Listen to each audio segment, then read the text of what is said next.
Hi everyone, in this video I will show you how to unblock yourself if someone blocked you on Instagram. First, open your Instagram app. Then log in to your account. After this, open direct messages of any user. Tap to see details. Scroll down and tap on the person's profile. Here, tap on the three dots that appear on the top right of your screen. A menu will appear. From here, block this user. Now, switch to the profile which has been blocked. Here, go to Direct Messages. Create a group chat by adding that user and any other. Here, turning back to the profile which has been blocked, go to its Direct Messages. A new chat has been started despite the user being blocked.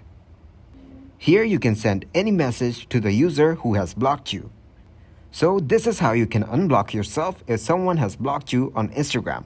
If you guys got some value, make sure to leave a like and subscribe to the channel. Until next time, goodbye.